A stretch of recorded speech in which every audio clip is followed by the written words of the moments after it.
ladies and gentlemen. Giddy. All right. Seems quiet. Too quiet. I'm Batman. Gotham is never safe without me. What time is it? It's 7 o'clock. Okay, like a good neighbor, State Farm is there. You can attach towers? Shut up. Impromptu performance this evening, which I must say was indeed a welcome distraction. Thank you, Mr. Holmes. You're very kind. This is gonna be funny.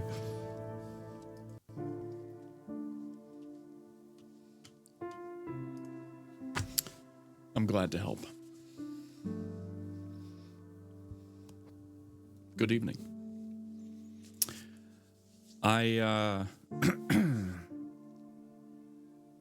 almost didn't stream tonight.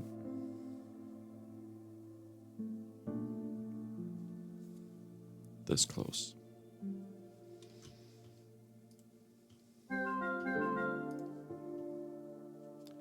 There's your gorgeous looking puzzle, by the way.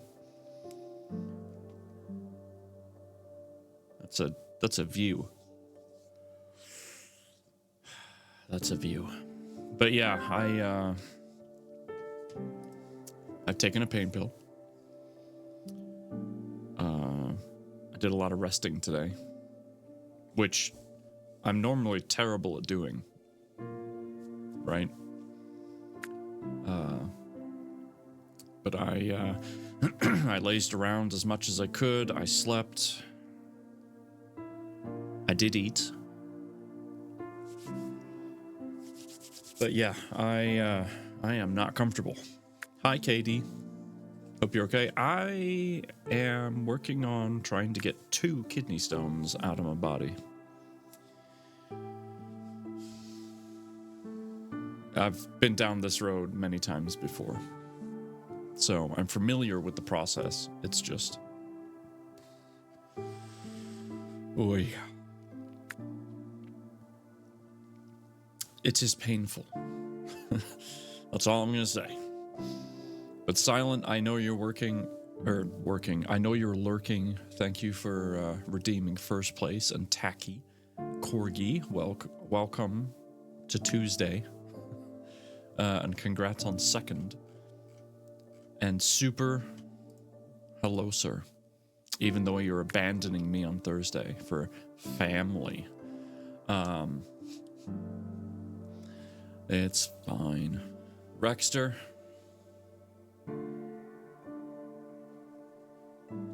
Oh, painful? Yeah. Yeah, it kind of sucks. I went to the ER. They're there. They're on the CT images. Yay. But it's fine. We'll get there. We'll figure it out like we always do.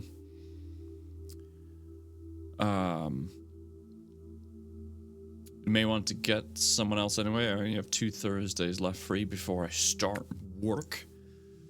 Oh yeah, that's right. I forgot you got a job.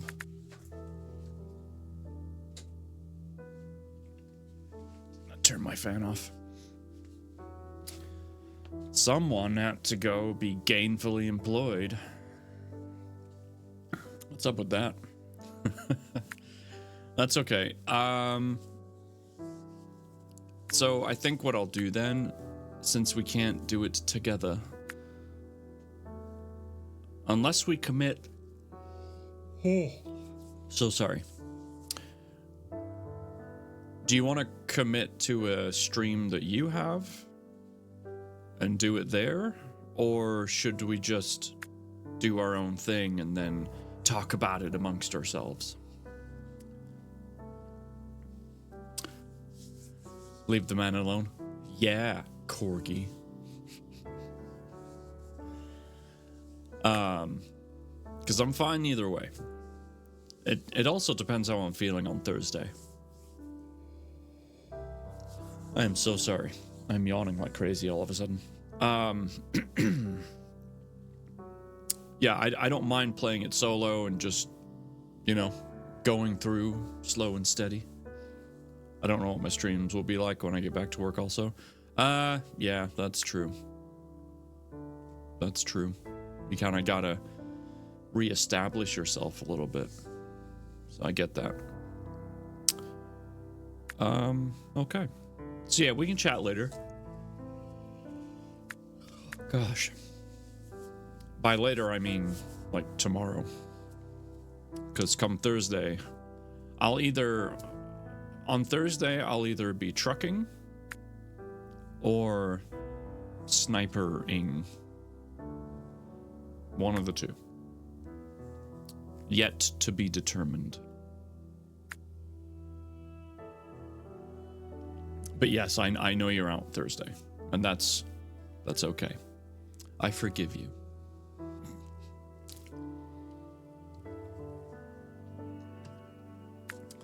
All right. Let's see. So yeah, I finished the basement stuff, or at least sort of. I added lights up in the ceiling. I've got 2 side tables showing up, I think tomorrow. So I'll put those in. But I did use it today while I was trying to just rest. I watched a movie. I laid there with some lunch and then eventually laid down and just kind of sprawled out, and it was kind of nice. I'm not gonna lie. I enjoyed it. It was great. I didn't even have to buy tickets to the theater. It was wonderful. I know the owner, so. Right. Now, I've got 10 squats, 5 push-ups, 15 hammers, and 15 curls.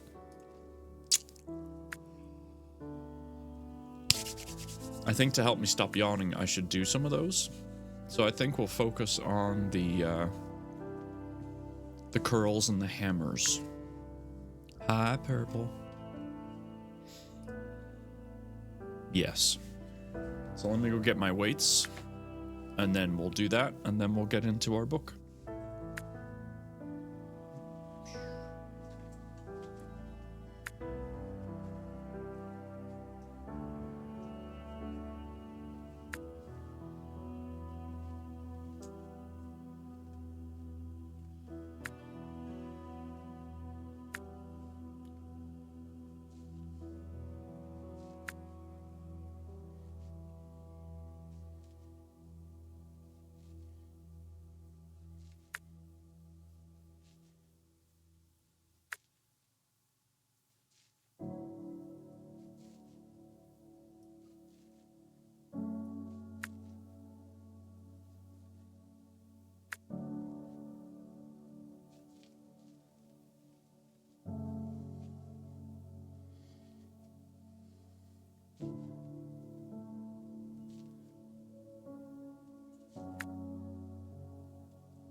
Oh, man. I can tell how weak I am. Those last couple of curls should not count.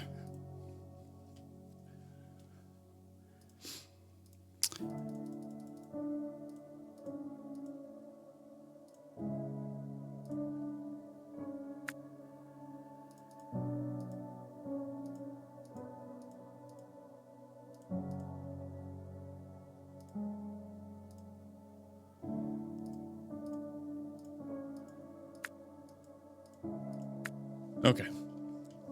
Took care of that. Oh. Let's do a stretch. Okay. All right. Let's jump over.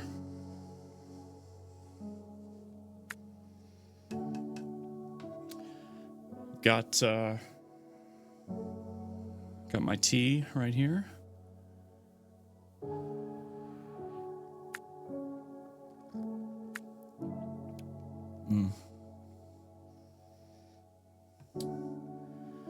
That is soul-soothing tea. So good. We've got our marble race. I wish they added more lap-style races. You have mac and cheese. Good. Definitely eat yourself. Ooh, purple. Shiny.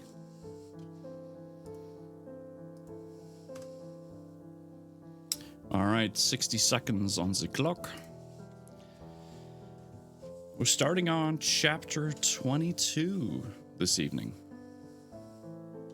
22. This is from Neen's perspective, Irene Adler. The chapter title is Il Ritorno del Prodigo, aka The Prodigal Returns. And if I butcher a bunch of stuff tonight, please bear with me. I will do my best. Including trying to clear my throat. Jeepers.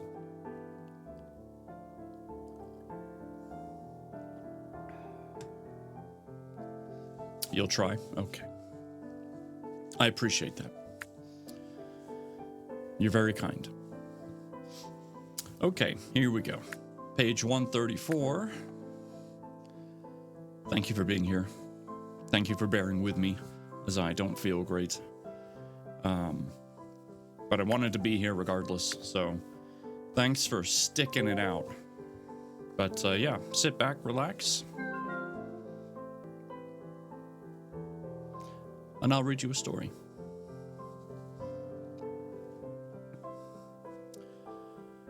The Guardia dropped me off at the villa, which I was surprised to find empty, except for Helen, our foundling dog.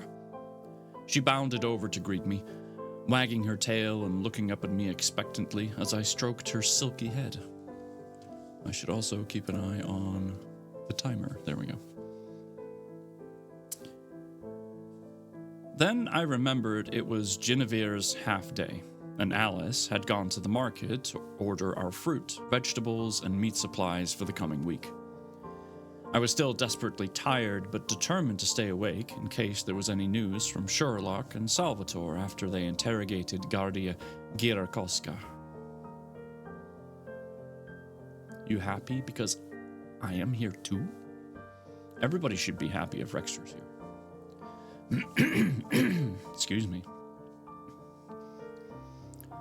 I felt melancholy as I entered the kitchen, pouring a cup of café noir and refilling Helen's water bowl before unlocking the kitchen door to let her run out into the garden. I inhaled the fresh Tuscan breeze cutting through the olive trees, taking in the delicate scents of the beautiful summer flowers.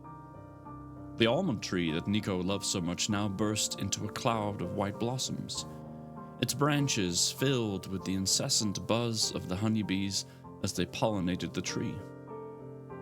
Since Nico's abduction, I found it hard to breathe at times because the pain was so intense. I guess. Ouch. I'd overheard Ginevra and Alice deep in conversation about what had happened to Nico only yesterday morning.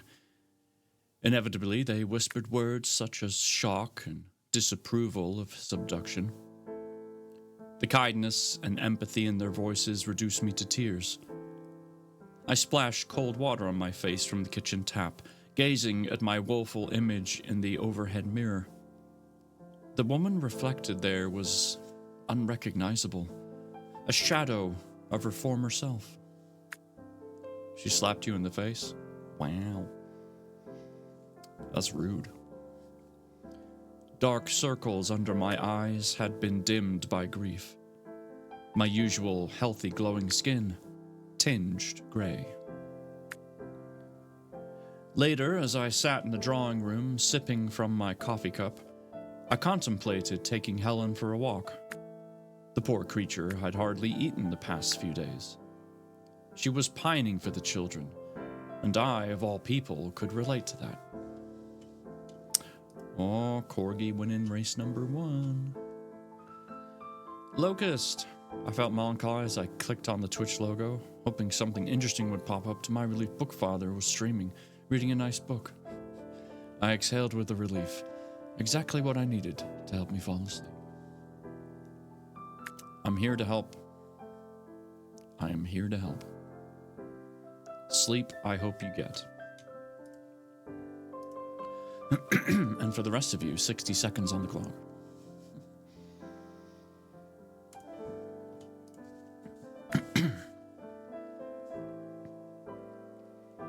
A knock at the front door disturbed my thoughts. I furrowed my brow since I wasn't expecting anyone. The servants in Sherlock had their keys, unless Salvatore sent one of his guardi with news to convey. I answered the door with some trepidation. My hammering heart almost burst when I saw Hildegard standing on the doorstep before me. I stared at her in disbelief, mixed with a surge of anger and outrage, that she had the audacity to come here. This woman I had trusted implicitly, and who was complicit in abducting our son. Her demeanor had an expression of the utmost sadness and regret etched upon her face, which was drawn and had a deathly pallor. Her once sparkling eyes had lost their luster. She sighed, glancing down at a trembling hand which clutched an envelope. Oh dear. Hildegard, visibly disturbed, took a deep breath. "We urgently need to talk," she said quietly. As she spoke, anger and loathing consumed me as I considered her utmost disrespect for my feelings and the betrayal of our friendship. But behind those words she spoke came a ray of hope. She was here to confess and beg for forgiveness. For an awkward and uneasy moment, time stood still, waiting for a break in the contrasting tension between us. Swallowing the bile that rose in the back of my throat and forcing my voice to remain calm, I uttered, "You dare show yourself here after all that's transpired?" My voice trembled despite my effort to keep calm. "Tell me, Hildegard, what message would you convey that might begin to explain yourself?" She flinched, her gaze flitting from my face to the crumpled envelope she was clinging to before reverting to my face. She held the note as though it could shield her from my wrath. I held her with my unyielding gaze, demanding that she answer and confirm what I already thought I knew. And that was a quick chapter 22. But one I didn't expect. Hans, welcome in. I had kind of forgotten about Hildegard because in the story, she was never to be mentioned of again. She was a pawn in the process, a way in, and now all of a sudden, she's back. How are you? Well, that's a loaded question.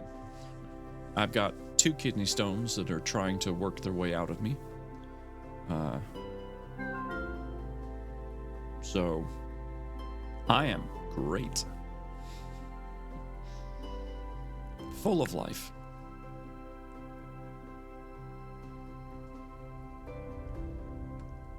But at least I've got some good company and some good tea.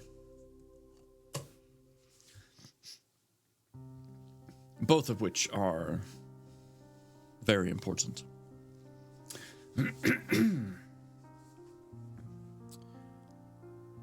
So yes, interesting chapter. And of course it stops right there because why go on and reveal what Hildegard has to say or what's inside the notes? It's probably some message from the captors. Maybe the message that Nico had asked them to deliver. But I guess we'll see. Chapter 23, again from Neen's perspective. Penitesna. Penitence. Page 137.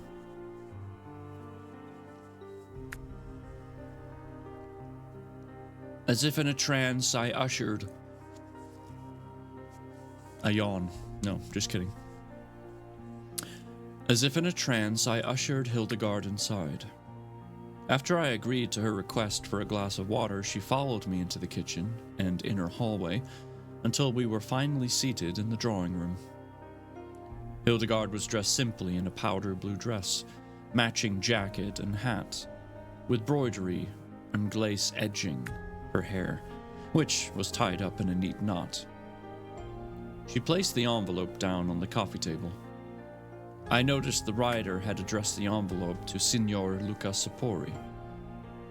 It was typewritten, and from the looks of it, from an old Remington machine, as the print was similar to one Nico and Charlotte used to correspond with their friend Francesco in Fiesole.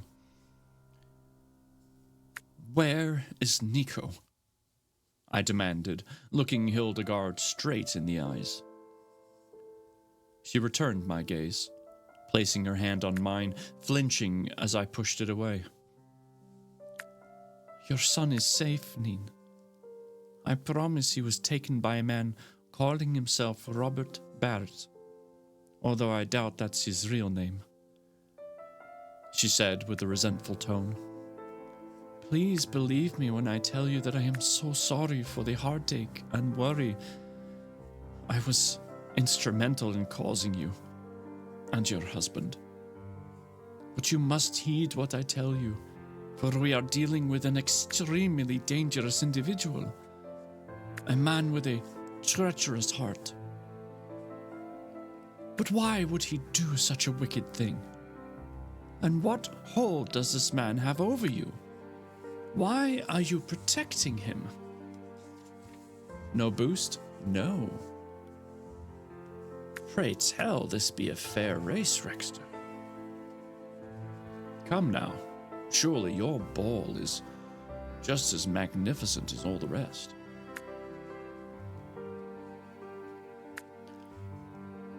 Our conversation was interrupted by the sound of Helen barking. I turned and gasped as I saw my husband's tall, astute, familiar figure standing motionless in the doorway, his eyes fixated on us as he digested every word, an expression of the utmost gravity on his face. Oh boy, Corgi wins again? What? Well, now we know who to beat. Nos? Turbo? Good luck. Let's all beat Corgi.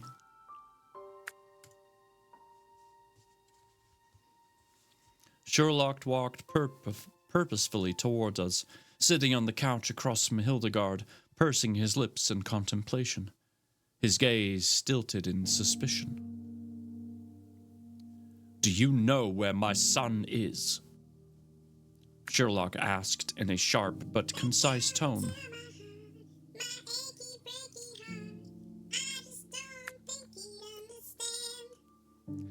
Hi, Stepmama's mama.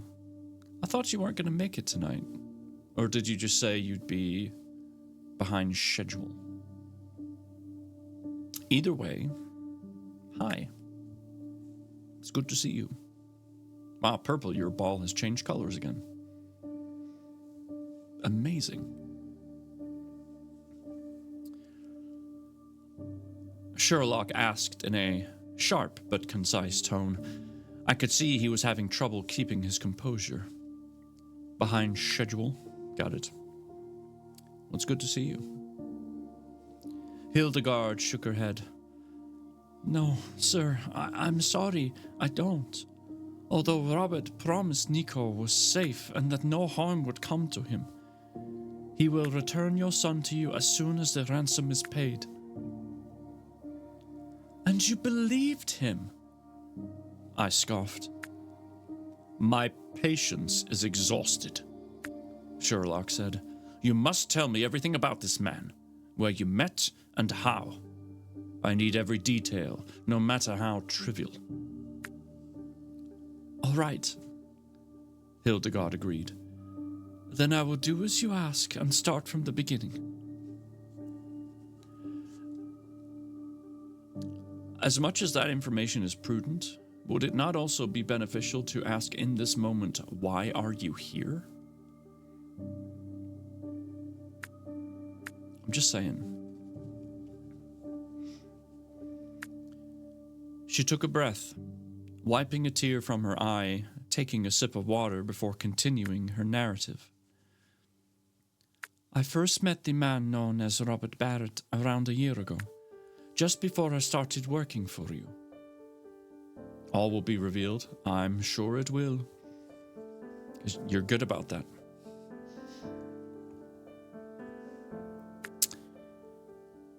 Started working for you, Signor and Signora Sapori. With my husband gone, I sometimes felt lonely. I even contemplated going home to Germany and begging for my mother's forgiveness. Then, I saw the governess position advertised in the local paper, and I decided to apply after discovering that my friend Emilia worked for Signor and Signora Moon. Emilia promised to vouch for me and put in a good word, although there was no need due to the impeccable references forwarded from my previous employers. I was elated after a successful interview and meeting with Charlotte and Nico. The following day, I ventured out to the post office to post the formal acceptance of your kind offer of employment and a letter to my mother informing her of my new position, hoping she would look upon me more favorably. On my way back to my apartment, I called into the library to return 2 books.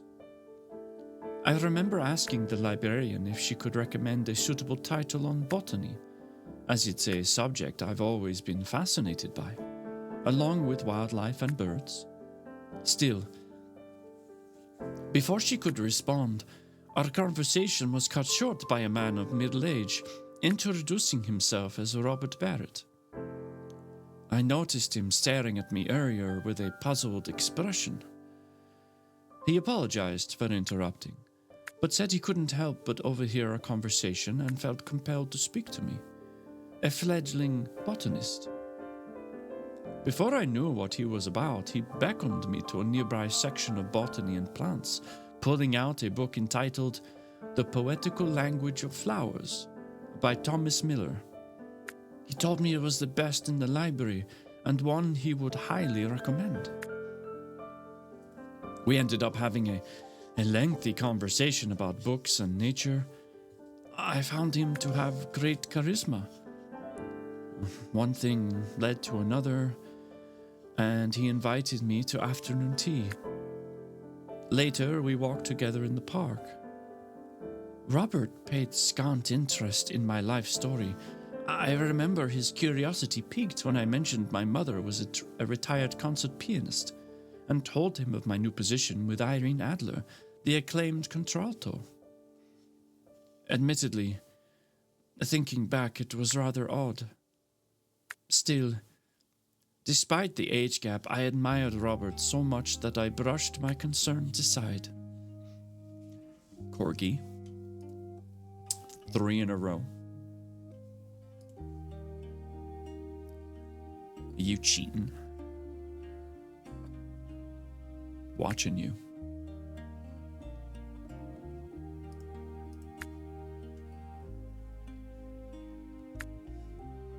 "60 seconds on the clock.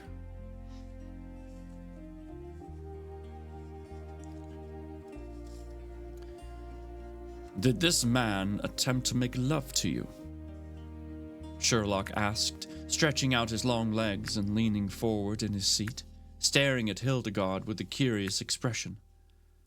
I arched an eyebrow and gasped, thinking it was an impertinent question, even for my husband. However, I shuddered at the thought of Hildegard being intimate with Nico's abductor. I felt sick at the prospect. Hildegard shook her head, seemingly unflustered by Sherlock's question. "No, Signor Sapori. Apart from an occasional chaste kiss, nothing physical developed between us. Robert made it clear that he was a widower who had not yet come to terms with the tragic death of his wife." "Did he say how his wife died?" "No, and I never asked. Robert didn't discuss it. However, I was hopeful Robert's feelings would deepen as time evolved and we could continue our relationship more intimately. I remember being disappointed when he told me he was due to leave Milan within a few days, continue working at his bloodstock agency in Ireland. He said he had much to do before returning to Milan the following year. Robert promised to keep in touch by letter, and true to his word, he wrote to me every month, asking me how I was getting on with my new position, what the Sapori family and children were up to, etc. I assumed he expressed a friendly interest, so I thought nothing of it until he returned." She smiled bitterly. "Huldra, thank you for the bedtime story reading." "Absolutely. I hope you are well." "Do you still have the letters?" Sherlock asked. Hildegard shook her head. "I'm afraid not. Robert asked me to burn all correspondence immediately after I read them. I was not to show them to anyone else without exception. When I questioned this, he said he had enemies, people who wished him dead. He had no wish for any harm to come to me. Reluctantly, I agreed to his request. I burned all the letters just as he asked." She paused momentarily, reaching into her bag and pulled out an envelope with an Irish postmark and a folded drawing paper. "Except for this one. This is the first letter Robert sent to me. I couldn't bear to destroy it, so I kept it hidden in my bedroom all this time. When I left the other day, I put the letter in my bag with this sketch drawing I made of Robert last year, thinking I could use them as leverage or hand them to the Policia if needed." "May I see?"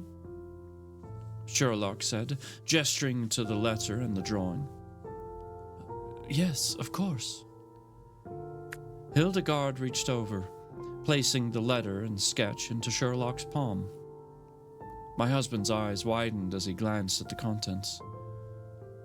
"Tell me when this man arrived back in Milan. When did you first see him?"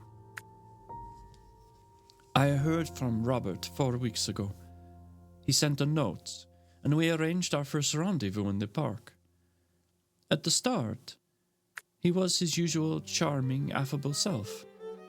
But then, after some time, Robert's demeanor suddenly changed, like he carried the world upon his shoulders. He became distant and aloof, his behavior bordering on obsessive at times. I noticed that he developed a manipulative nature and became ill-tempered, demanding to know Nico's every move. I knew then that something wasn't right. When I tried to end our friendship, telling him I wasn't prepared to divulge any further personal information about the Sapori family, that was when Robert's mood became acrimonious. Tacky again? What is the meaning of this?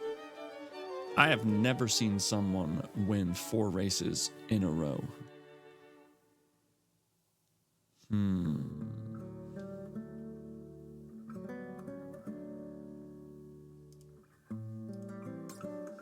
Interesting.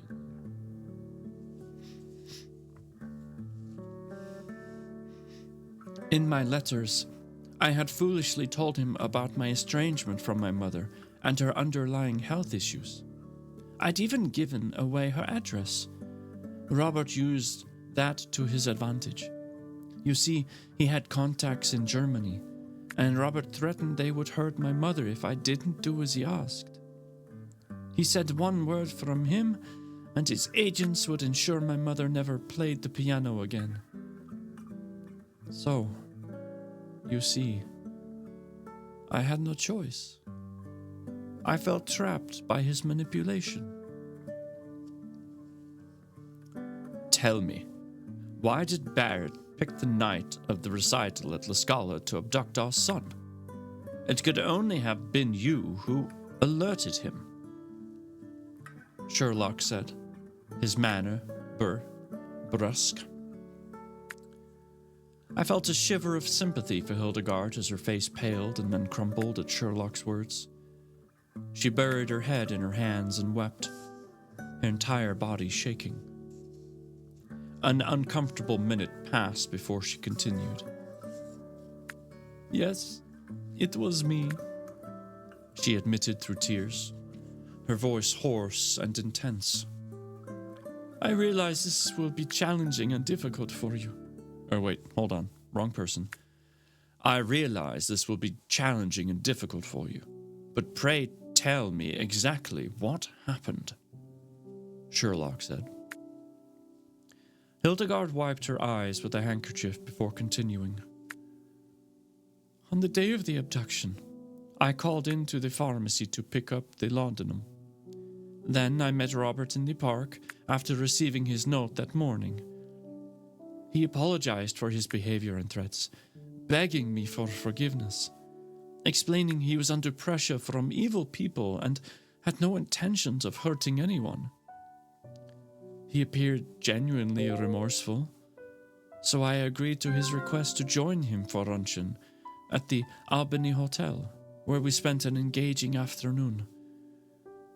Robert admitted he'd developed feelings for me and suggested we become engaged once he sorted out his affairs and business arrangements. And did you accept him? Hildegard shot Sherlock a tense smile, appearing hesitant to meet his eyes. Must I answer that question? This is all rather embarrassing. Sherlock closed his eyes and said, a simple yes or no will suffice. Hildegard shook her head. No, sir. I may have been infatuated, perhaps a little tipsy, but I hadn't taken leave of my senses. I gently turned down Robert's half-hearted proposal. You must know this man has no intention of honoring his promise, Sherlock said. Hildegard nodded. My mother once told me, you have to like the person you become when you give your heart to someone. Your mother gave you good advice. So what happened next? Sherlock asked. Robert took the news remarkably well when I explained how I needed more time to consider him as a suitor and potential husband. He plied me with wine, and our afternoon continued with coffee and brandy. Then, intoxicated by the wine, I'm afraid I foolishly gave away how excited Nico was at the prospect of visiting La Scala and seeing his idol Caruso later that evening. But Unfortunately, due to illness, his father, Signor Sapori, was unable to accompany his wife and son as planned. Robert appeared thrilled with the news. There was a gleam in those dazzling blue eyes, but I swear to God that I never would have said anything if I'd known for 1 second on his dastardly plan. The next day, when I suspected Robert had abducted Nico, I was mortified and realized that I alone was responsible for your son's disappearance. I had to find a way to find Nico and bring him home. I'm ashamed to say that I couldn't face you, so I slipped back into the villa while you were interviewing Alice and Ginevra in the drawing room with Inspector Romano. I quickly ran upstairs, threw a few things in my valise, and made a reservation at a small hotel under an assumed name. Mama, is it bedtime yet? God, I feel so damn tired. It's bedtime if you wish it to be. How's that for an answer? It's good to see you. Then, I returned to the park the following day to meet Robert again as planned, but there was no sign of him. I was about to make my way to the police station to give myself up when a boy approached, handing over an envelope with a note inside. It was from Robert, instructing me to, meet him at 8 that night at the Excelsior Hotel, when he'd made a reservation under the name Giepi Bianchi. An answer, non-answer? I mean, it's the best I got.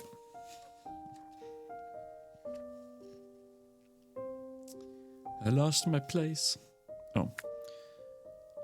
Hildegard rolled her eyes, which I suspect is one of his many pseudonyms. When I got to the room, there was no sign of any luggage or personal effects that one would expect from a hotel guest. Instead, I found Robert sitting alone on a chair in the dark, the room illuminated by a single taper candle set in the corner, and a cigarette that he held in one hand, a glass of whiskey in the other. A chill ran down my spine, observing his thunderous glare and the evil glint in those cold, staring eyes. Hey, Corgi didn't win. How about that?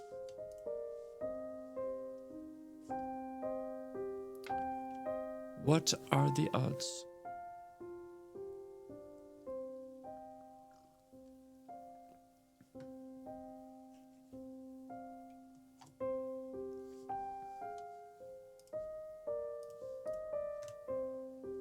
Doesn't mean she won't win again, though.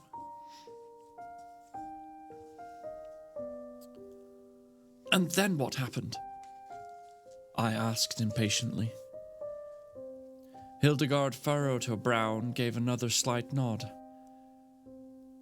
What followed was a heated altercation. I told Robert about the letter and threatened to alert the authorities. He laughed aloud and told me the Polizia would never find him or Nico if I did that. He said the machinations of what he'd set in motion would outwit everyone, even the Polizia. I calmed down a little after Robert gave me a glass of water and promised Nico was safe and would be back with his family as soon as the Saporis paid the ransom. He even showed me a photo of Nico reading a book. Robert explained he was no murderer of infants. He was only going to such extremities because the business were failing, and his partner at the Bloodstock Agency wasn't exactly renowned for his business acumen. Robert owed money to despicable people who threatened his life. He said he would leave Milan when he had the money, and no one would be any the wiser. Although I didn't believe him, I suspected there was much more to it than his narrative. Hildegard picked up the envelope on the coffee table, handing it to my husband. This is for you, Signor Sapori. Sherlock stared at the envelope curiously. Ah, a message from the enemy. I suspect these are the details on the pickup. The abductors said they would send word, or a note, telling us where to drop off the ransom. He stared questioningly at Hildegard. Yes, sir. Swapping to phone, I need coffee. Go for it. I fear I have been used as Robert's courier. I can only apologize for that.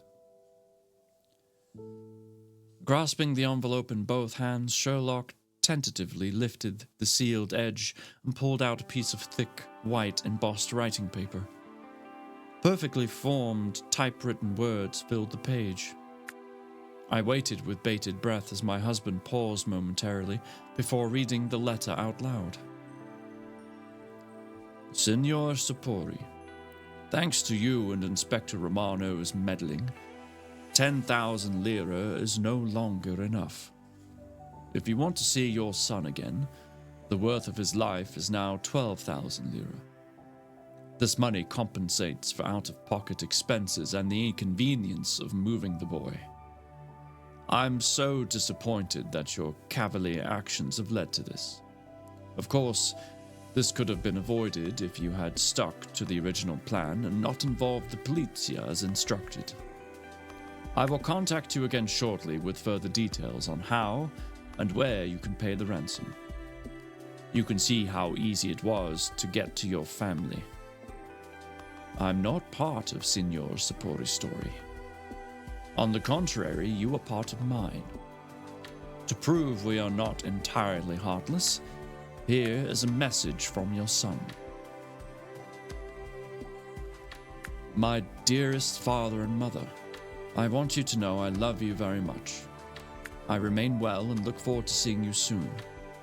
In the meantime, please wish Uncle Toby all the best at the nature trail this weekend. I wish I could be there with you all to celebrate as a family. Your loving son, Nico.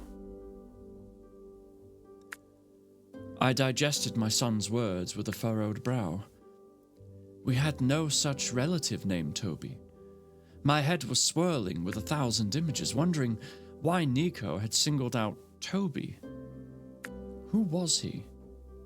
I couldn't recall any of Nico's friends with that name. My thoughts were interrupted by Sherlock as he continued narrating the letter. Well done, Stunt Mama's mama. We still have much to do, though, in order to defeat the Corgi.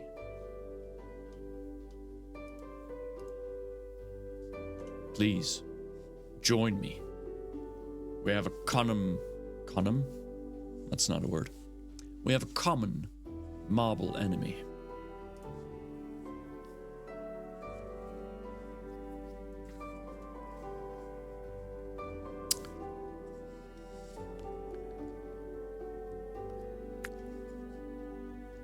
Remember to keep looking over your shoulder, Signor Sapori.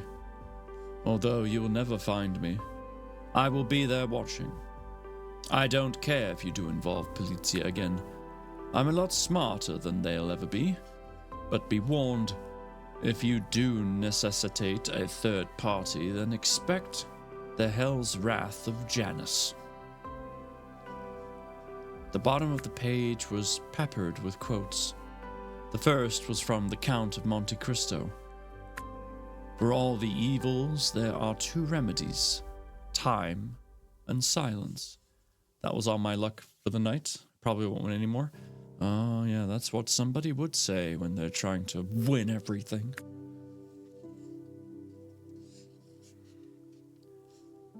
Followed by, Sherlock says, if you prick us, do we not bleed?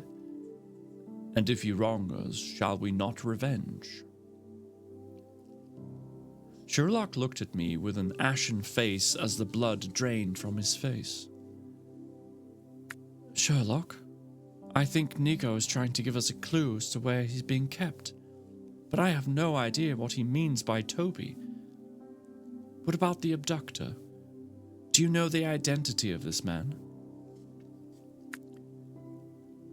Yes. Sherlock sighed deeply. I know with absolute certainty who this man is.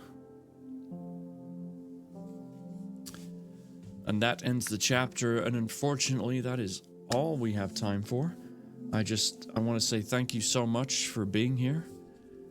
It's been a great read. Y'all have a great rest of your night.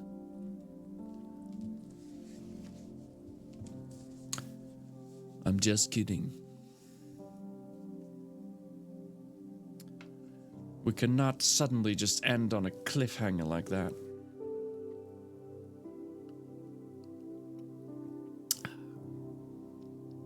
You punk. Now. Tish tish.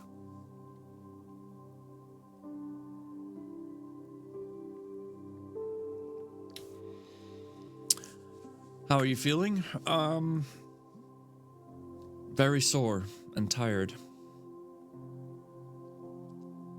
Yep. Even with meds in my system, it hurts. I am going to run ads, though, since we only have about 9 minutes until the next ones will run automatically, so I may as well do them now. And then that way we can keep going. So let me get that started.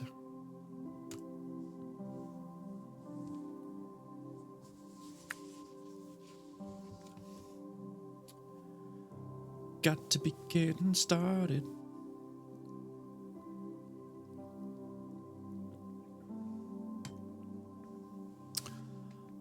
Oh, that tea's good.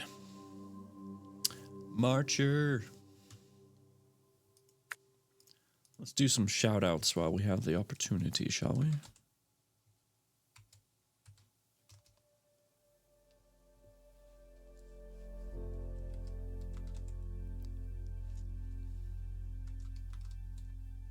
It's not too bad, Marcher.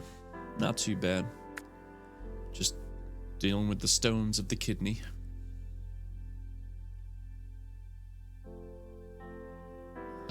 You're taking a drink there, Bridget.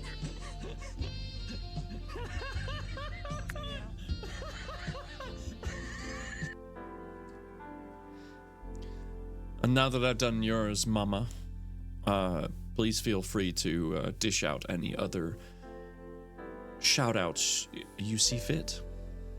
I appreciate you.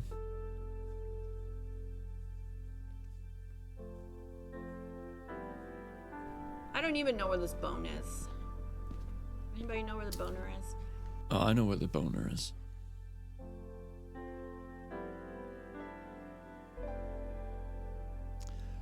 Me neither, man. Me neither.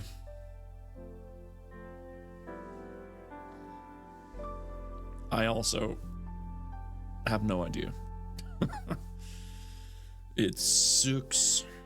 There it is. See if you can get him to run over the thing. Oh. Oh!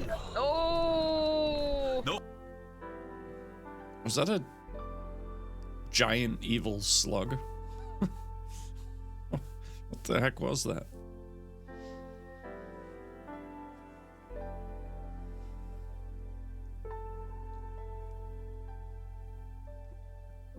Yeah, I heard her. I heard her. And then right at the end, Super was like, nope. I'm out.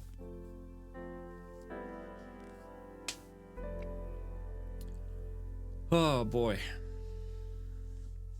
Yeah, it hurts. That's for sure.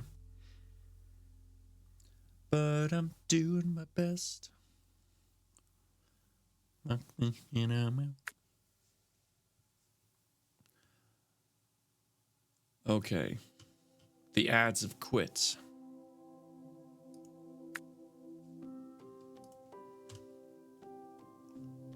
Time to get back to the race.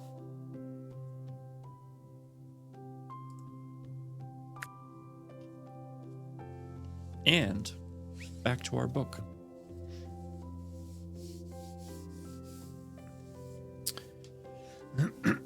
Chapter 24 is continuing with Neen. It's called... Let's see if I can pronounce this properly. La Révélation. The Revelation. I'm just gonna stick to English as my main thing. I think that's the best for everybody.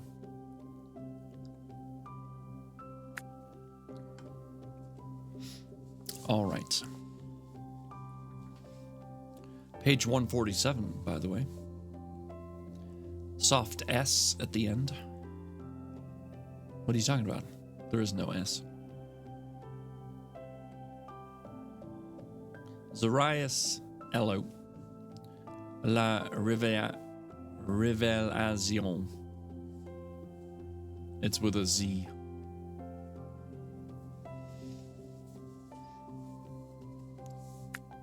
Watch Zarias come in here and just start winning all the races now. Because he's the special one.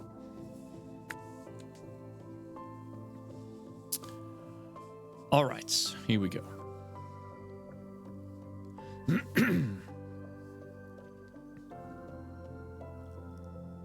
After what seemed like an eternity, Sherlock finally regained his composure, ordering Hildegard to yawn. Just kidding. Ordering Hildegard to rest upstairs so we could speak more freely. First, he explained it would be unsafe for her to return to the hotel, promising to contact the concierge and arrange for any luggage to be dropped off at the villa later that day. Hildegard stared at Sherlock as though about to protest. Then, a look of deep gratitude infused her face. My husband's overall demeanor and divisive tone must have made her think twice, and she agreed to his request, thanking us both for keeping her safe before returning to her room. Sorry, I think I need to blow my nose.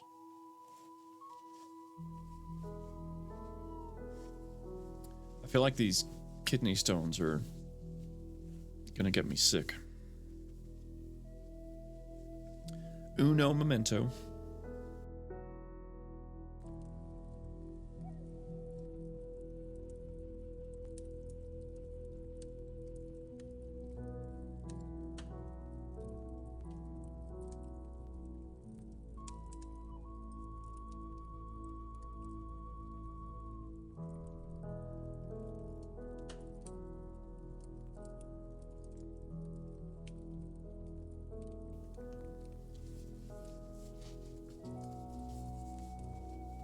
Buongiorno. Right. Back to it.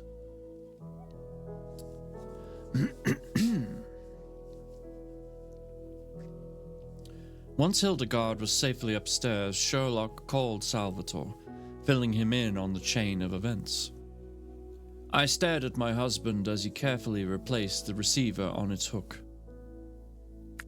Well, are you now ready to reveal the identity of this man? This monster who took our son? Sherlock nodded, looking at me grim-faced. His real name is Jack Stapleton. You may remember me telling you about him, the man I revealed as a cunning adversary in my investigations for Sir Henry Bakerville at Dartmoor many years ago. You mean the same man Dr. Watson describes as in his chronicles as the keeper of the hound of the Bakervilles? I gasped, looking at my husband in disbelief. Sherlock, this cannot be. Stapleton's dead. You told me so yourself. He was presumed dead by the police. However, the body was never found. Stapleton recognized every inch of that moor. He knew it like the back of his hand. During all my years as a detective, I have rarely encountered a more dangerous adversary. At the time of the Bakerville case, Watson and I agreed that we seldom met an antagonist more deserving of our steel.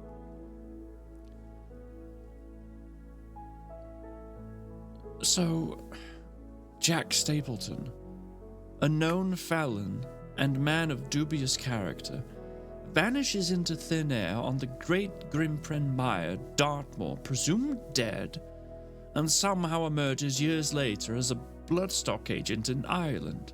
Why, it beggars belief that this could be the same man as Hildegard's admirer and our son's kidnapper, I said.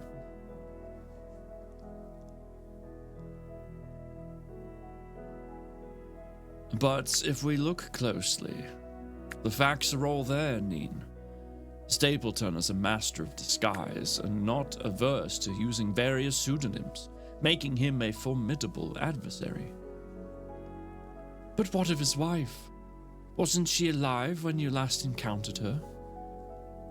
Yes, indeed. She was very much so.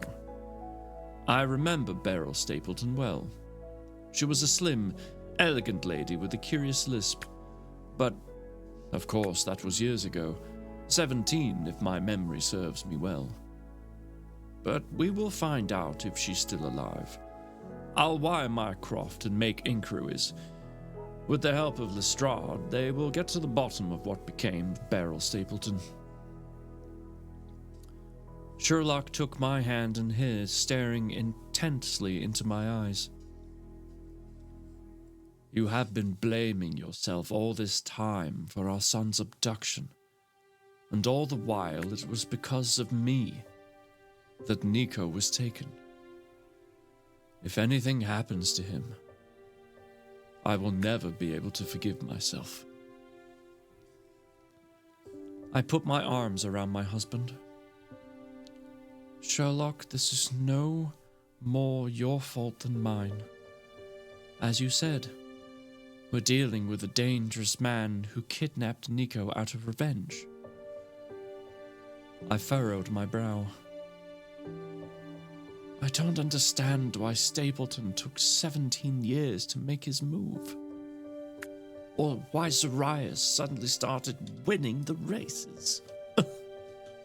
It's just preposterous. Perhaps the paperclip will meet his match.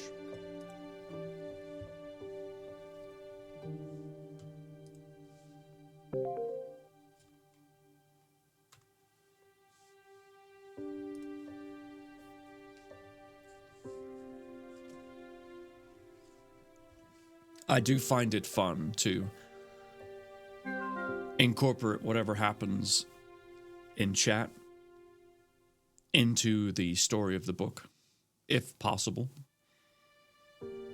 Like, if someone raids or, whatever, like some sort of alert goes off, I think it's really fun to tie it into the sentence as if it was written on the page and I was just reading it aloud. You've probably noticed that by now, but just thought I'd point it out because it's fun.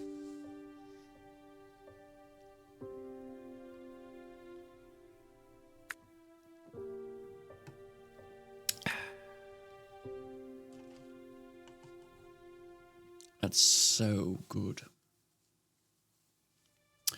Right.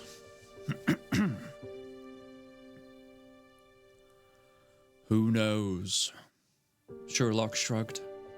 Stapleton has the means and motive for revenge, and he must have somehow discovered our secret identity, which also gave him opportunity.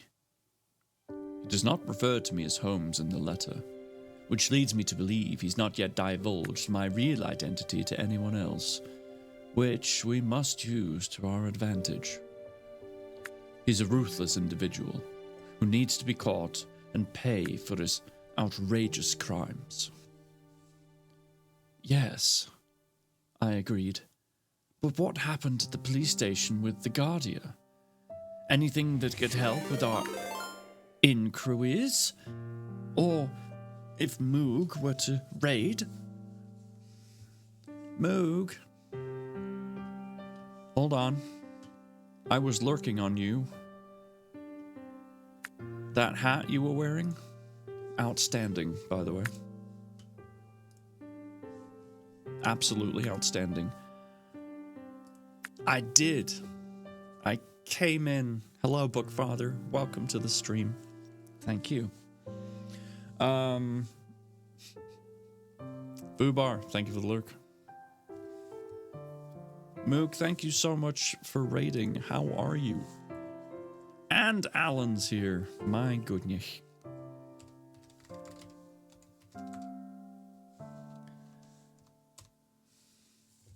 Thank you so much for raiding me, Moog. How was the rest of your read? Hey, who's that handsome guy? Johnny. Hi, Johnny.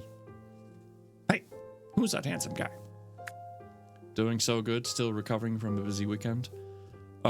Girl, me too. And to make it even better, I have two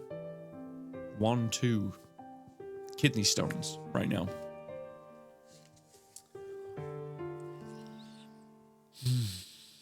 So things are a bit I see all the girls do it all the time in like the movies. They're always like coming out of the pool, they're like, I want to be like that. I want to be cool with that. Oh, that worked. Hold up. Johnny. Oh god. Right. Yes. So it's been a 24 hours so far, let me tell you. Moog, thank you so much for raiding me. That was super kind of you. Folks, if you don't know Moog, she does really cozy like co-work type streams. She plays games occasionally. She reads an insane amount of books. Like over here we read pretty casually, right? You know, we get into character, we do all that kind of stuff. But Moog, she is like an Olympic reader, I think. She just blows through them. It's crazy. But she's a super kind soul, and I hope one day we actually get to meet in person. That would be amazing. Well, thank you so much. Xenos, hello. Welcome. So yeah, at Moog, if you have to, you know, raid or I know you just did the raid. If you have to run from the raid and, you know, go get something to eat or chill out or, you know, whatever it is you need to do in the evenings, I totally get it. Thank you for bringing your people over. Super kind. You have my thanks. And for those of you that might want to stick around to hear more of this story, please check out the link there. That is the book that we are reading right now. We're also doing a community puzzle, and we're doing some Grand Prix races, which we are about to start race number 10 of 16, the Saber. So yeah, feel free to join in wherever, or just chill out in the background, whatever works for you. Either way, thank you for being here. Moog, thank you again for the raid. 60 seconds on the clock. And I will now try to find where I stopped, because I completely lost track.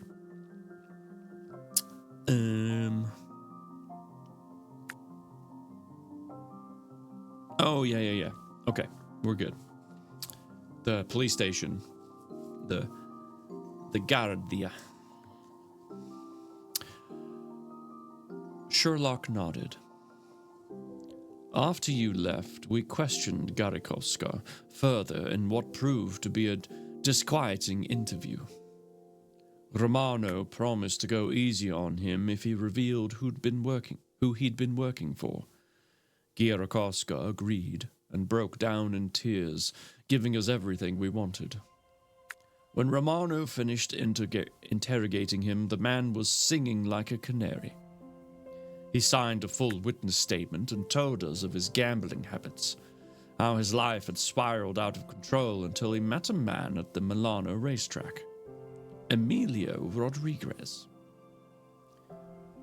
Who is this Rodriguez? An unsavory character, otherwise known as Il Resolver, of dubious disposition, and according to Romano, a loan shark, money launderer, and private law enforcer with connections to the Italian mafia. Oh, he sounds like a terrible man. I shuddered. But what's his connection to Nico? Rodriguez is one of Stapleton's agents. They bribed Giocoska to attack Matteo Greco and render him unconscious. A woman of European origin, identified as Connie, lay in wait in the rear garden at the house.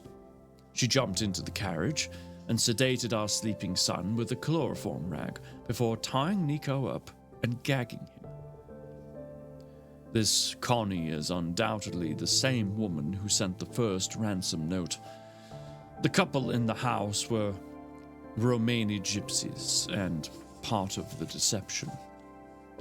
After having been paid handsomely by Rodriguez, they fled, joining their group of travelers, leaving Milan by train the following day. Where did Girakoska take Nico? He said Rodriguez instructed him to drive 2 miles outside the city, where he was met by a man waiting with another carriage. The driver was middle-aged, with grey shoulder-length hair, and spoke Italian. Although he only uttered a handful of words, the woman did most of the talking. Girakoska cycled back to the city using the bicycle he'd strategically hidden in the long grass the previous day.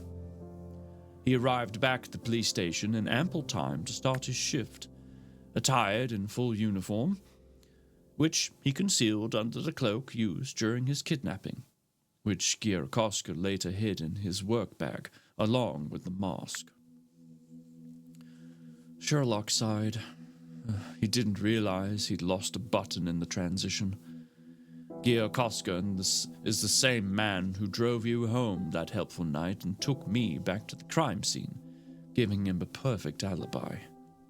It was timed like the movements of a Swiss Army watch. So what do we do now? I asked.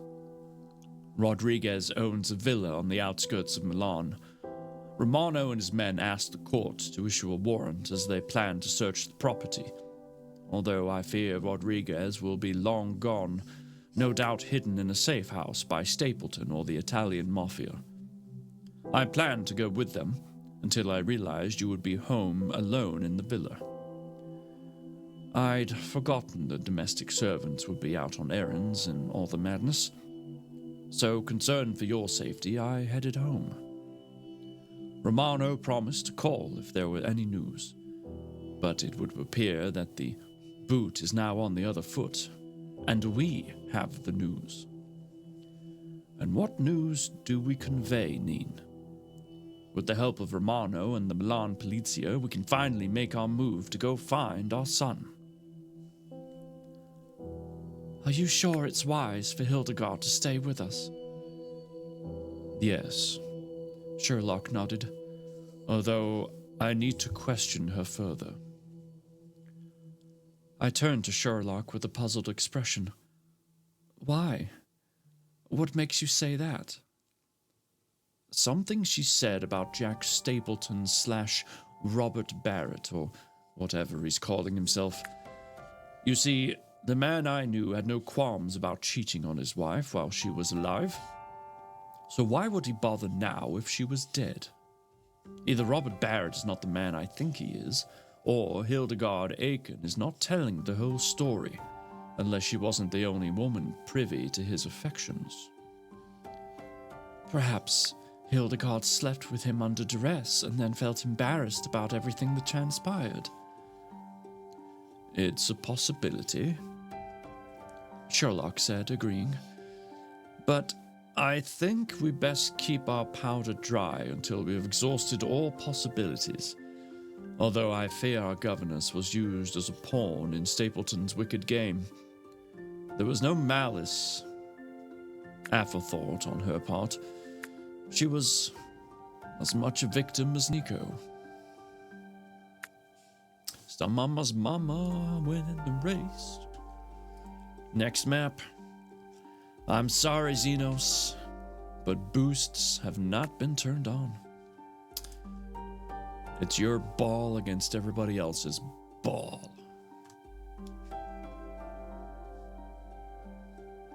But to have a ball, you must play your ball.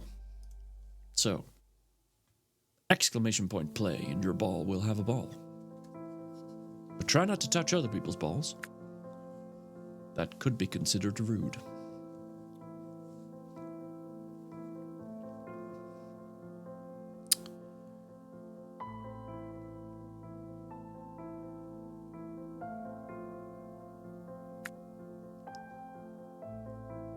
Yes, I nodded. I agree that Hildegard spoke the truth when she bared her soul to us earlier. She's not the only woman to have been duped by a man. I would hate for anything untoward to happen to her. Always get consent, that's right. Excuse me, may I touch your ball with mine?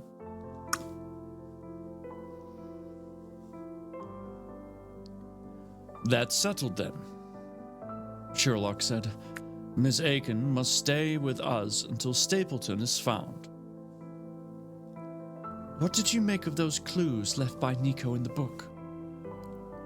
I believe the words Hewley Street to be an anagram of whistle, and shilling is bob in monetary slang terms, indicating Bob Barrett. However, whistle is not code for our son's kidnapping, nor those responsible for his abduction. This is something much bigger. Knowing Stapleton, the code will mean something personal, or symbolic even, and which, with the help of Romano, I'm determined to solve. Sherlock put on his ulster and hat. Neen, I need you to stay here while I go to the telegraph to the telegraph office to Y. Mycroft and Lestrade. The servants are expected to return soon. I know this is difficult, but please try to rest. I shan't be long. I need you to listen for the phone in case Romano calls with further news to convey. The house was eerily cloaked in an uneasy silence, thick with the fear that had settled over us for days. Sherlock stood by the doorway, ready to leave, his tall, lean figure silhouetted against the dim light, a pillar of strength and resolve. He stepped toward me and tenderly wrapped his comforting arms around my shoulders with a gentleness that belied his fierce determination, allowing me to sink into his warm embrace. With my head against his chest, I heard the steady, reassuring beat of his heart, gradually calming the unsteady beat of mine. Oh, why couldn't this moment last forever?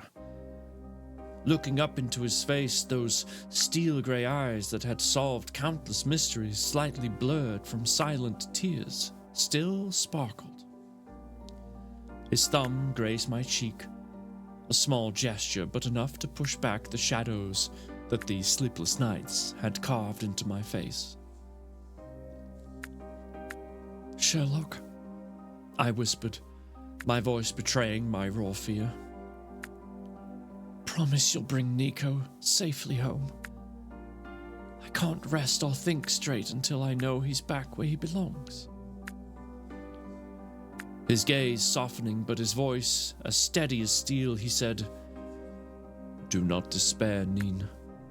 You have my word that I will not rest until our boy is back in your arms. A tear slipped down my chin, but I nodded, still holding on to the warmth of his loving embrace, not wanting to let go, for fear the puzzle may be finished before I am. Look at that. Italian countryside. I think we can all agree that's a view we could get used to seeing.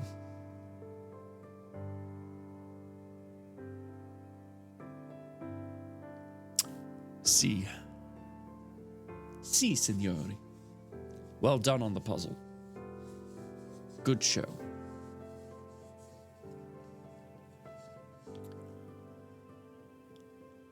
Then, with a final squeeze of my hand, he moved away from me, stepped through the large oak door of the villa, and closed it gently, leaving me alone to wallow in the silence. My mind was a storm of hope and fear, mingled and inseparable as I awaited my son's return. I poured myself another cup of café noir and pondered what happened between us. I felt as though my entire world had turned upside down. My heart broke at the thought of my beloved son, unable to defend himself, being overpowered with chloroform by some deranged woman. It made my blood boil. I traced my fingers over the outline of the gun in my pocket, wondering how I would react if Connie and Stapleton, leading contenders for the low moral ground, stood right before me. I had one bullet for each, and 2 spares should I miss. But the question lingered. Would I be capable of pulling the trigger? And that, folks, is the conclusion of chapter 24.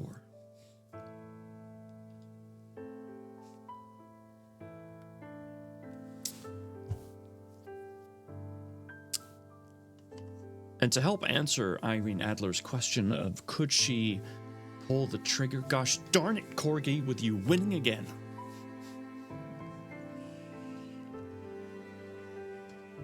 You all had us fooled there with your, oh, that was all the good luck I had. I'm not gonna win anymore. Hee hee hee. Maple syrup.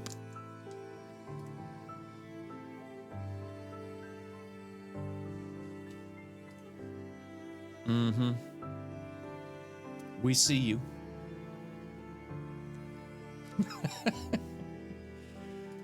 I'm sorry, what?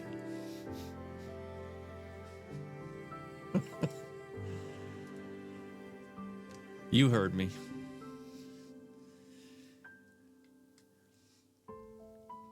$60 on the clock.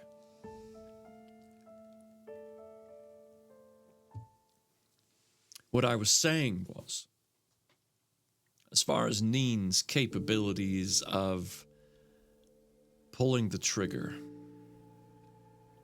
I am 50-50 torn about that because under normal pretenses, no, I don't think she would. But this is anything but normal. This is her child. As a father myself, I'm trying to put myself in her shoes, and if the people that, you know, if my son were abducted, right? And a lot of you have seen my son on stream as he's come in to say goodnight and whatnot. I don't know if I couldn't.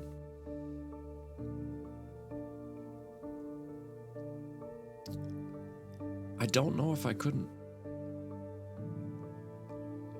I mean, it wouldn't be easy by any means, just to blatantly take a life.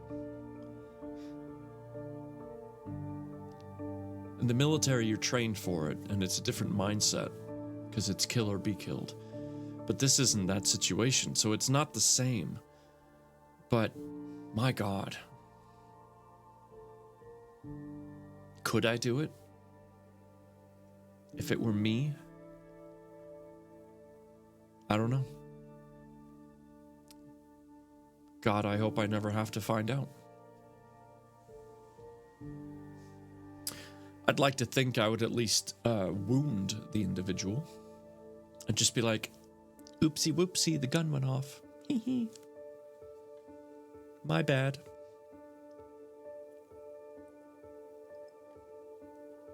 Oh, absolutely. It's an insane moral dilemma. User death, thank you for the lurk. It's an insane dilemma. And it's one of those that, unless you've literally been in that situation, I don't think anyone can truly say what they would or wouldn't do. They can feel strongly. They can feel absolutely resolute in their decision, but until you're actually in it, I don't know.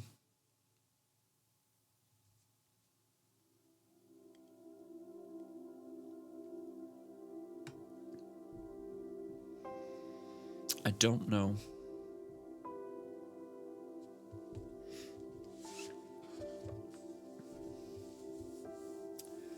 If I had blanks in the gun, I would maybe try and scare the literal piss out of my abductor by firing one just past their head.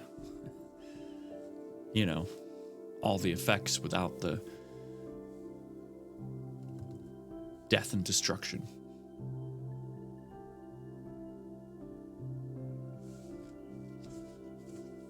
All right. Super, have fun putting your kids to bed as we talk about them being abducted. Perfect timing. Chapter... Never mind. We have another race to do. Stop Mama's Mama, well done. Corgi came in 4th place that time. The question is, though, is she going to win the whole thing? And that's tricky to answer at this moment. We still have a few races left. I don't know.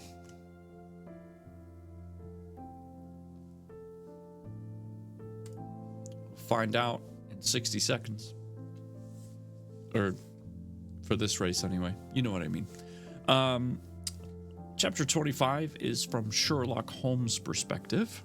Page 154.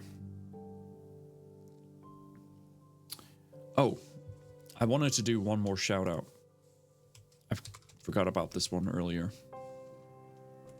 Another fellow reader in the community with his adorable buddy, Bill the Duck.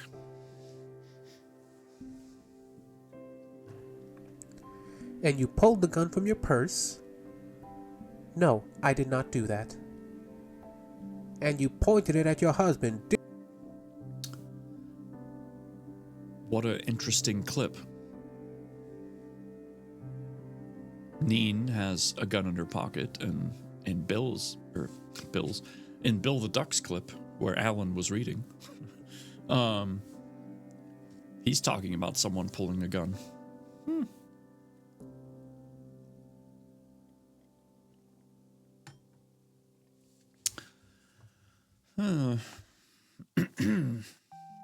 Pray tell, what does the future hold? All right. Chapter 25 title is...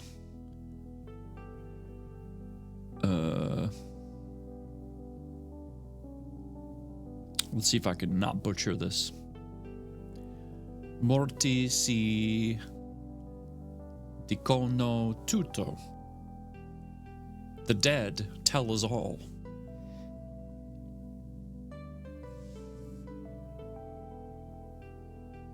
Yeah, no idea. But either way, The Dead Tell Us All is the title of this chapter. Page 154. I returned from the telegram office after having messaged Mycroft and Lestrade. Later that afternoon, I had barely removed my hat and coat when Neen appeared in the hallway to tell me Guardia Colombo from the Milano Polizia was in the drawing room with vital information to relay from Salvatore Romano. Colombo, a tall, gangly, amenable fellow explained that the Polizia had thoroughly searched Rodriguez's home, but there was no sign of him or our son. The Guardia sighed. There has, however, been a further development that may be pertinent to the investigation. What development? I asked, staring at Colombo keenly. Domenzia Santora was arrested this morning after a guard on the train traveling from Parma to Milan recognized him. The authorities were alerted, and the Polizia arrested Santora when he disembarked from the Milano Central railway station. Railway station train. The man is now in custody, and Inspector Romano asked that you come to the police station to assist with his inquiries. We have a carriage outside for your convenience. I agreed to Colombo's request, asking him to give me 5 minutes to ascertain all was well with Neen. My wife assured me she would be fine, explaining that the domestic servants had returned to the villa while Hildegard Egan slept soundly upstairs. Do you think Santora's disappearance has anything to do with Nico's abduction? Neen asked, staring up at me anxiously. It's possible, I agreed, but Romano and I will know more when we interview him. I reassured Neen that I would be in touch as soon as there was any news before leaving the villa and joining the Guardia in the carriage. Romano greeted me with a firm handshake and a somber expression before ushering me into his office, pushing a sizable, buff-colored file within my reach. These are the cold case files pertaining to the unsolved homicides of Luis and Rosetta Bandiero. I would like you to study them before we interview Santora, so you know all the facts from the outset.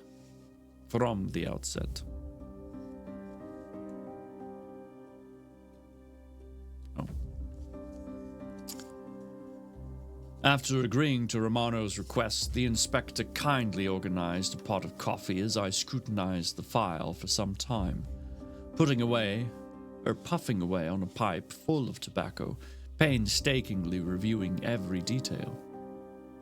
According to the autopsy report, Luis Bandiero suffered a blow to the back of his head, causing internal bleeding and a hemorrhage to the brain.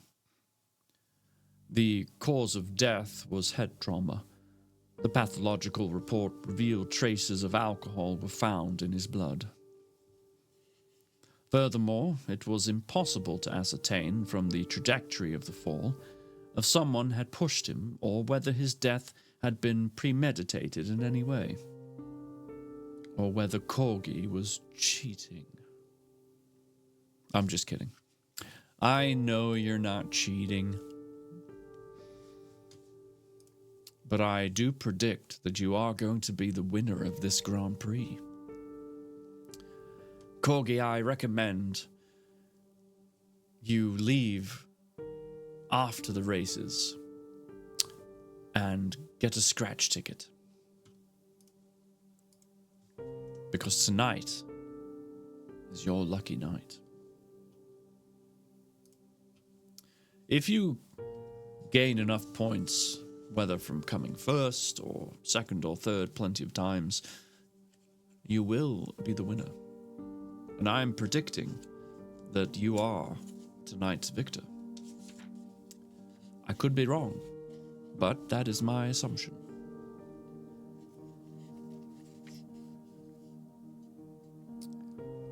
Furthermore, it was impossible to ascertain from the trajectory of the fall, and I just read that, of course. Subsequently, the coroner at the inquest recorded an open verdict, ruling in favor of suspected homicide. Romano and I were aware that it naturally encourages speculation, since the openness of the verdict refers to the technical possibility that the case could be brought back to court and re-examined later. As for Rosetta Bandiero, her death was an entirely different matter. I sat upright in my seat as Romano drew my attention to a photograph of Rosetta Bandiero, showing distinct marks to her face and neck, consistent with having been afflicted by a sharp object. I aired my observations to the inspector. Yes, Romano said, agreeing. The autopsy report revealed that following the physical examination, the findings into Rosetta's death were caused by an obstruction of airflow and direct trauma. The cuts on the neck, although significant, did not contribute to her death. They are likely defense wounds inflicted by the sharp edge of a ring or something similar. I believe the murderer attacked Rosetta and squeezed her neck. She put up her hands to defend herself, and the marks were likely made by either her wedding or engagement rings when she attempted to push the assailant away. The autopsy report revealed the little finger on her right hand was dislocated in the struggle. It was likely that Luis Bandiero strangled Rosetta. Then, in a drunken stupor, fell backwards, hitting his head on the fire guard. The blow to the back of the head caused internal bleeding and trauma to the brain, resulting in his death. I shook my head, glancing over to Romano. If the perpetrator grabbed Rosetta Bandiero by the neck, then I agree that she would naturally put up her hands to defend herself. However, if her injuries were self-inflicted by the shank of those rings, the marks would only be visible on one side of the face and neck. The assailant wore rings on both hands, and it could only be they who either intentionally or accidentally inflicted the wounds. Observing the report in these photographs, Rosetta Bandiero wore only wedding and engagement rings at the time her body was found. Do you know if her husband or Santoro were known to wear jewelry? Romano shook his head. There was no jewelry found on Luis Bandiero's body, not even a wedding band. As for Santoro, I have no idea. He grimaced. But I think we're about to find out. Shall we? He asked, gesturing to the door. I rose, shrugging resignedly as we returned to interview room number 2. And that was a quick chapter. But a telling one all the same.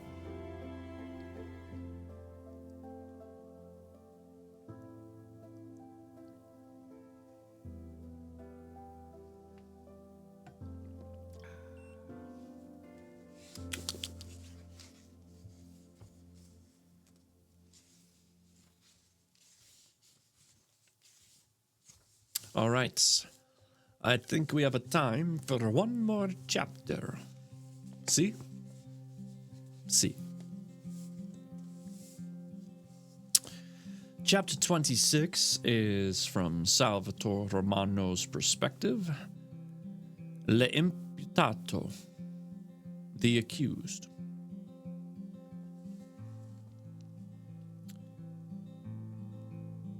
And I want to again say how much it means to me that you guys are here. I know I'm not feeling the best and I am not as my lively self tonight. But I still wanted to be here because it at least gives me something to look forward to in my day. So, thank you for indulging me and, letting me work through this. All right. Chapter 26. Holmes and I entered the interview room to find Santoro sitting on a chair, his head in his hands, dressed in black trousers and an open-neck white shirt. Santoro glanced upwards, acknowledging our presence with a resigned nod and a deep sigh. His long, angular face looked world-weary and haggard. dark matted hair hung loosely over his shoulders as his suspicious brown eyes, dimmed and bloodshot, followed us around the room. Barely recognizable from his mugshot photographs and the wanted posters, this once remarkably handsome young man had aged considerably during the past 2 years.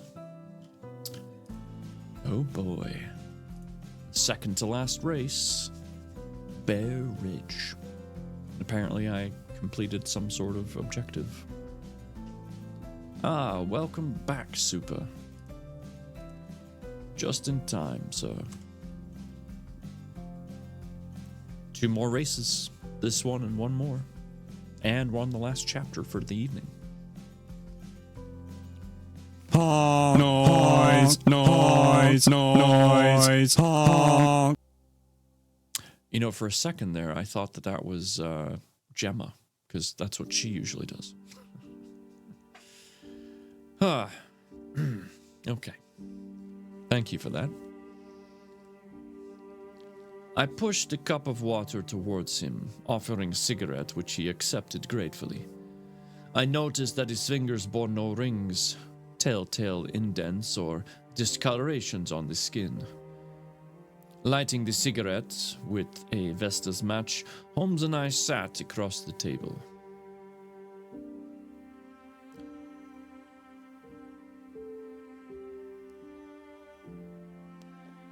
No sheep scream. That's weird.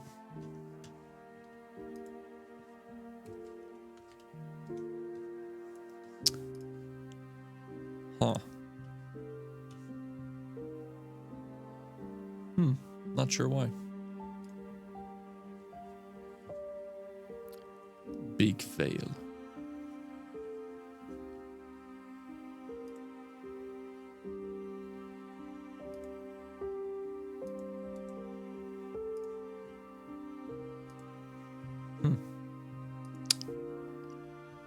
Maybe it's just delayed? Like, severely?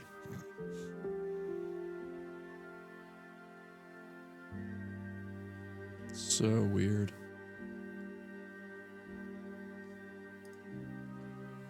Yeah, for some reason it says it's queued. I don't know why. Huh.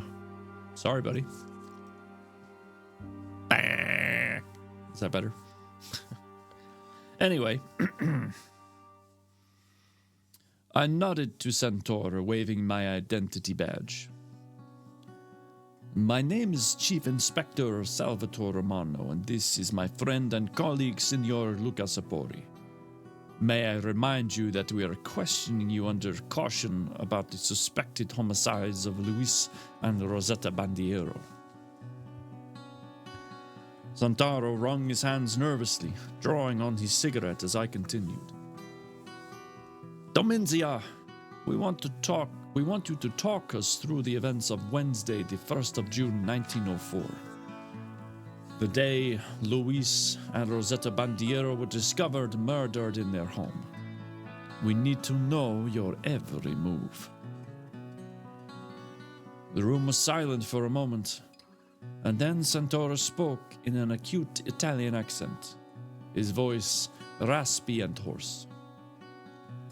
I didn't go to work that morning, Inspector. I had been out the night before celebrating a friend's birthday.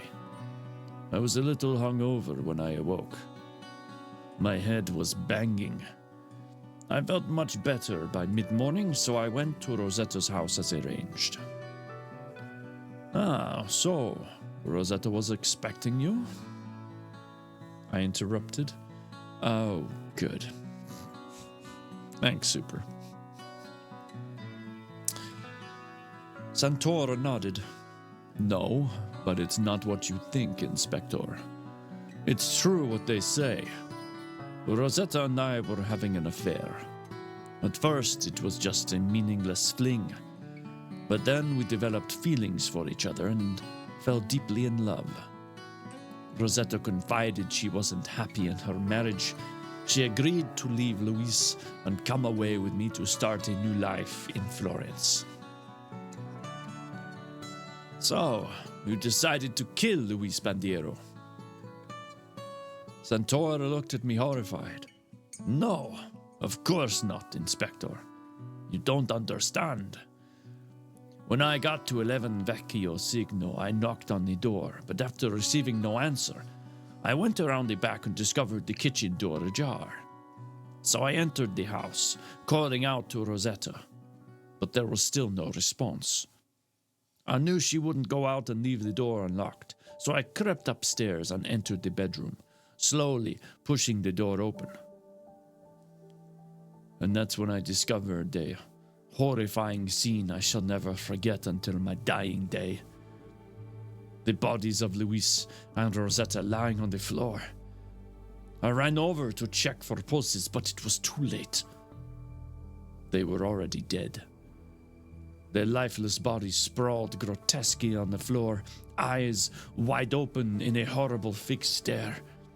There was blood everywhere, from Luis's head wound that trickled down his shirt and onto the floor. I slipped on the blood as I tried to move Luis and Rosetta. I remember closing my eyes for a moment, trying to block out the image of that dreadful scene. Then I turned around in a blind panic, intending to raise the alarm and alert the polizia. The next thing I remember, someone hit me from behind, and everything went black.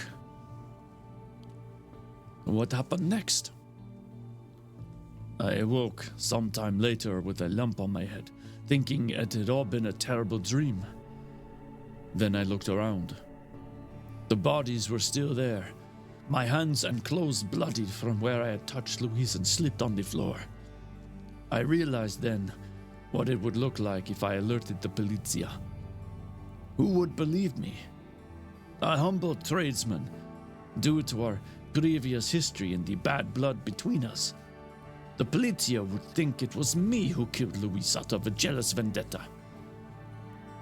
I'm ashamed that I ran home.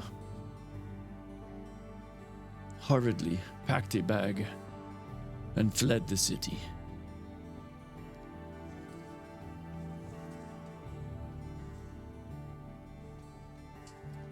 Scusi un momento.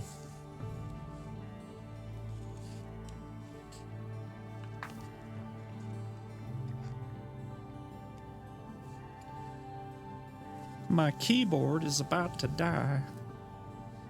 Oh no.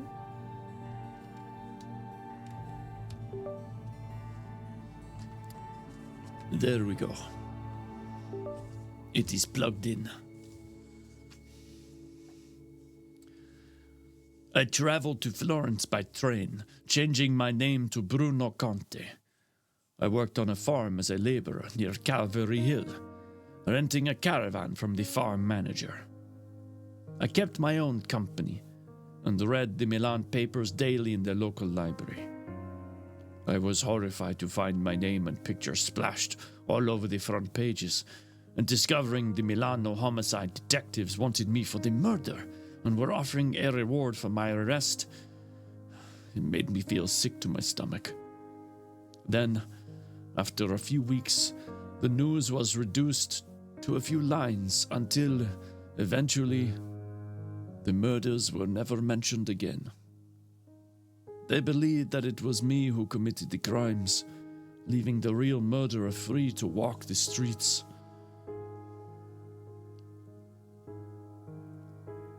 I looked at Santoro, exasperated. But don't you see, Dominzia, that by running away you gave people the wrong impression and every reason to believe you were guilty? Santoro nodded.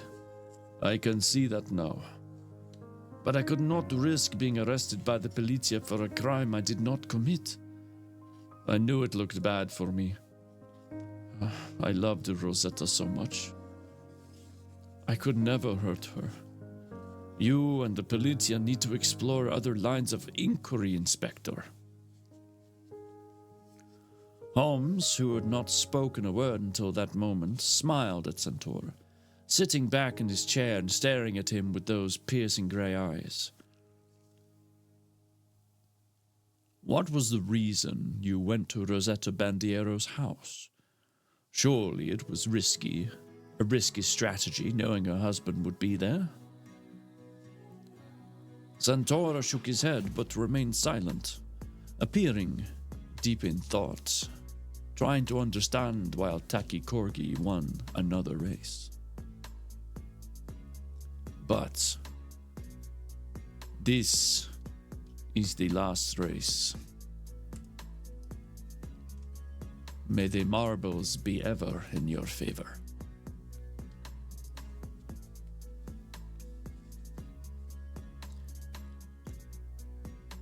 The celebrated detective wasn't used to being kept waiting, especially when asking a primary question.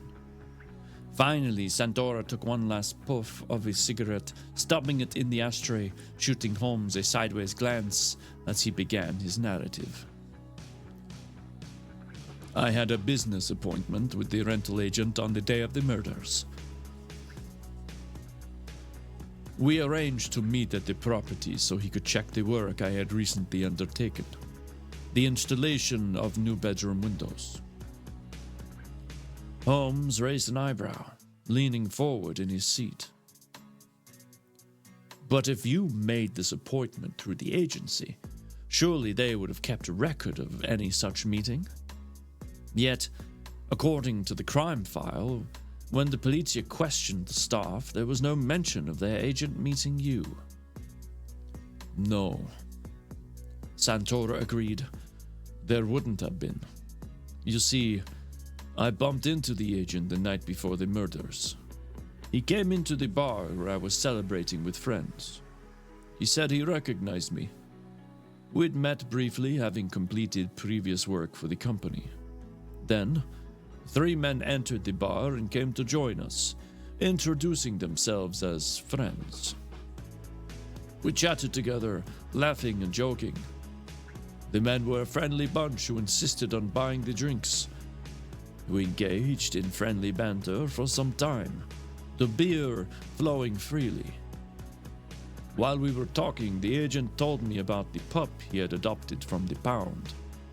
He showed me a picture of a bull mastiff named Caesar.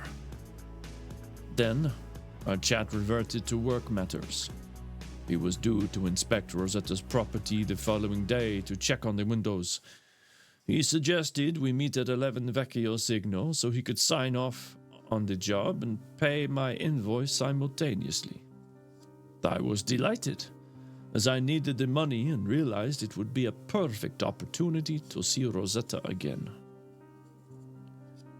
Sadly, our furtive meetings had become more sporadic after a recent and very public altercation with Luis, resulting in a brawl.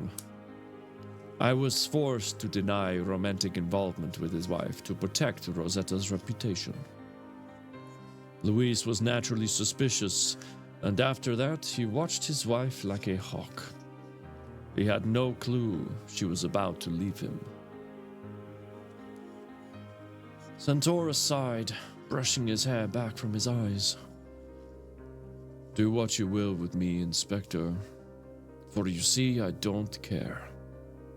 Without Rosetta by my side, I am a shadow of the man I used to be. But I swear before God and my father's grave that I am not responsible for the deaths of Rosetta and Luis. That is why I returned to Milan, in great distress of mind. I couldn't keep up the pretense any longer. The Polizia must hunt down those responsible to ensure they receive the ultimate punishment. That's the least Rosetta and Luis deserve. Did you see this agent on the day of the murders? No, sir. When I arrived at the property, there was no sign of anyone, so I figured he was running late. Looking back, I wondered if someone had laced my drink that night and the whole episode had been a nightmare. What was the name of this man you met in the bar? Can you describe him? I asked. Santoro looked at me curiously. He was tall, slim, astute in appearance, dressed in a well-cut three-piece suit. Not what you would expect from your typical office worker. Like a fop, he dazzled us in an array of glittering fashion accessories, including a handsome cravat pin with matching cufflinks, a gold watch and chain, and several ornate dress rings. My friends joked that he looked like a dandy. His name, I demanded sharply. I can't recall his surname, Inspector. He introduced himself to me at the bar, but it was so long ago and I was pretty intoxicated. But I remember his friends called him Rolf. Holmes looked at me, arcing an eyebrow. Yes, my men interviewed a man from the agency who had dealings with the tenants at the time of the incident. His name is Rodolfo Abati. And ladies and gentlemen, that concludes chapter 26. B12. Hey, anyone here have traveled a lot? I mean, sometimes. Also, hi. You know, Katie, I know I don't always get the accidents. No, I don't always get the accents correct. But it's kind of interesting to try and do different Italian styles. You know, the inspector, this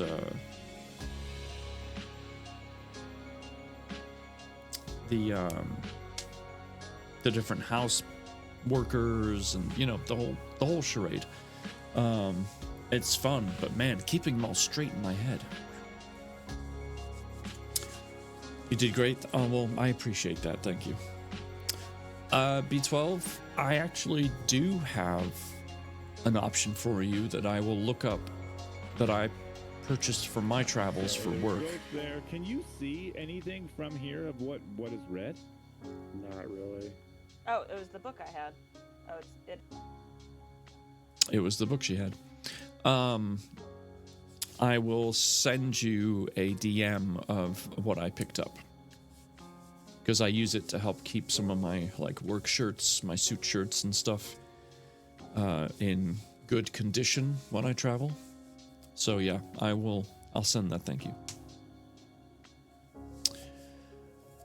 Do you have like any luggage at all? Because this is stuff that you use within the luggage.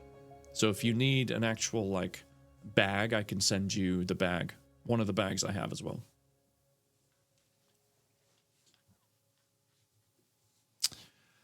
All right,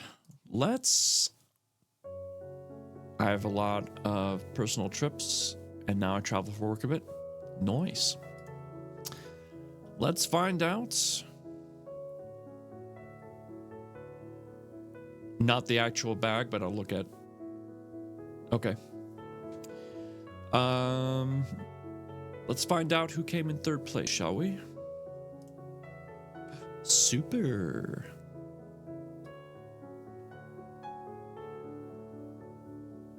Well done, Super. You are on the podium.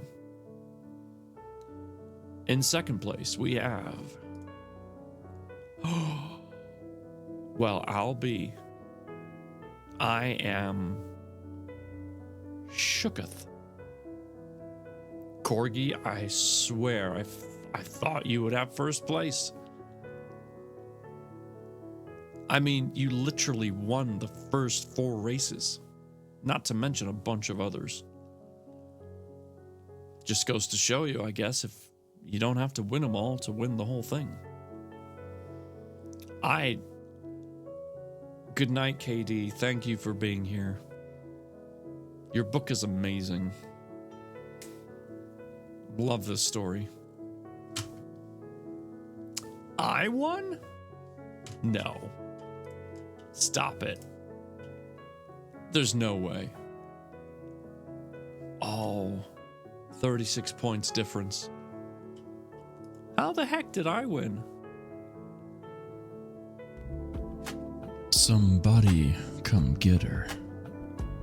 She's dancing like a stripper.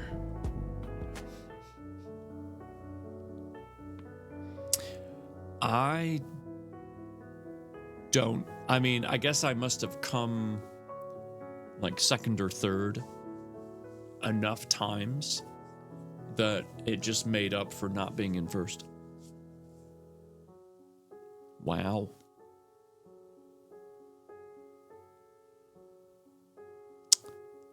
Shocked. I mean, you had 7 wins. Wrong stream, but also the right stream, right? All right, well, that's that. Let's go see who we can say hello to. I want to thank Moog again for the raid, and if any of you folks are still here, thank you for sticking it out with us. Noise. And thank you for that as well. Good lord. The amount of people online right now is insane. There are so many.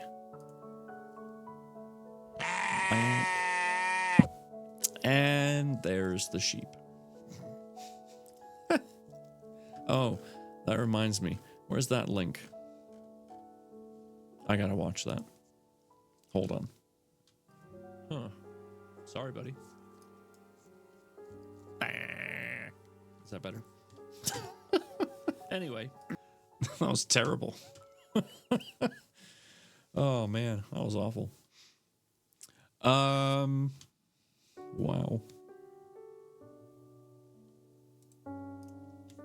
Wow.